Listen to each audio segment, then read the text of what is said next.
চট্টগ্রামের বন্দর এলাকায় আওয়ামী লীগের ঝটিকা মিছিলে ধাওয়া দিতে গিয়ে হামলার শিকার হয়েছে পুলিশ। এতে ৩ পুলিশ সদস্য আহত হয়েছেন।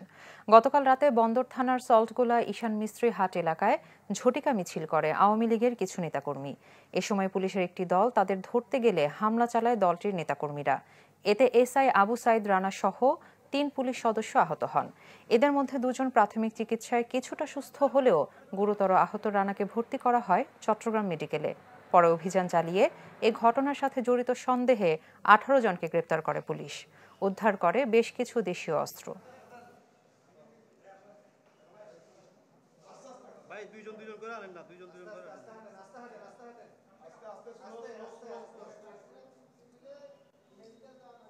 আমাদের এলাকায় কোনো চাঁদাবাজ সন্ত্রাসী আমরা থাকতে দেবো না। আমরা প্রতিনিয়ত অভিযান অব্যাহত থাকবে। আমরা গতকালকে অভিযান পরিচালনা করে ১৮ জনকে গ্রেপ্তার করেছি এবং তাদের কাছ থেকে বিপুল পরিমাণ দেশীয় অস্ত্র উদ্ধার করেছি। এই ঘটনার সঙ্গে যারা জড়িত প্রকৃত রহস্য উদ্ঘাটন করে প্রত্যেককে আমরা আইনের আওতায় নিয়ে আসবো। চাপাতি, কিরিস, তারপরে বড় সুরার, তারপর আপনার চাইনিজ কুরাল, এগুলো নিয়ে মিছিলে ছিল তারা। এবং মিছিলের সময় যারা আমাদের কাছে নিউজ দিয়েছে, তারা মিছিলের সময় তারা এই অস্ত্রগুলো প্রদর্শন করেছে। এগুলো সহই তারা মিছিল করেছে। তার মানে তাদের একটা ছিল আর কি, আগে থেকে প্রস্তুতি ছিল আর কি।